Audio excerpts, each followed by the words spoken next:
What would you say to the criticism that by remaining on the board, you're actually taking a political act and denying President Trump the majority of the board, which as president he would have if you left? You know, I'm literally staying because of the actions that have been taken. I had long planned to be retiring. Jerome Powell's legacy really rests on two things. One, his critics will point out very quickly, inflation went way up under his tenure. The other, his supporters will say, inflation went way down under his tenure.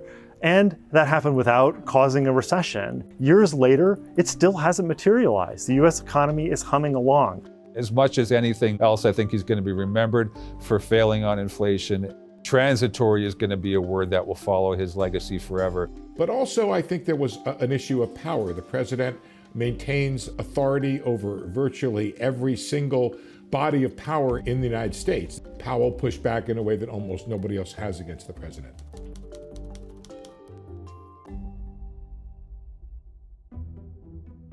Powell was essentially a layman when it came to economics. He wasn't really the nerd economist that maybe people think.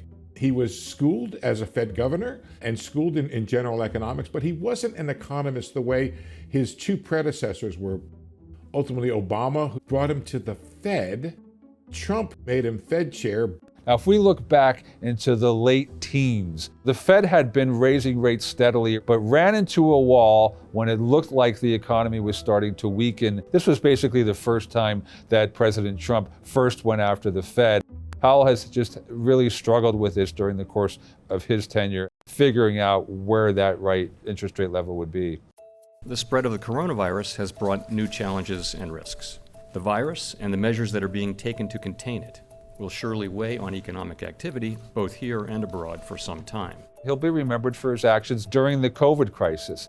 He was decisive, he was fast, he was aggressive, he took decisions that were not particularly politically popular at the time. We saw the deepest recession that we've ever seen, at least since the Great Depression, but also the shortest one. Economy kind of came right back out of that. And I think a lot of that was due to the fact that the Fed really didn't waste any time and just jumped right in there. We flash forward a couple of years and we run into this wall of inflation. How long does inflation have to run above your target before the Fed decides maybe it's not so transitory? You're absolutely right. Inflation has run well above 2% for long enough. This, in hindsight, looks like a mistake. In the wake of the financial crisis and the years that followed, there was a lot of concern that maybe inflation would never even get up to 2%. Under Powell, the Fed made a new policy statement that said that occasionally it was okay to let inflation go up above 2% as long as it sort of evened out on average. What they said in the new framework was that the Fed was going to be mindful of unemployment by different groups. In other words, it was a kind of wink and a nod to say, we're going to watch minority unemployment when we decide whether or not to raise interest rates. And these are things that Powell's critics say really caused him to take his eye off the ball. Another thing that Powell did was get into international agreements with other financial institutions around the world to start talking about climate change and what climate risk means for different parts of the financial system. Definitely something that's going to be fully walked back under a Kevin Warsh Fed. The fatal policy error going back 4 or 5 years is still a legacy that we're dealing with.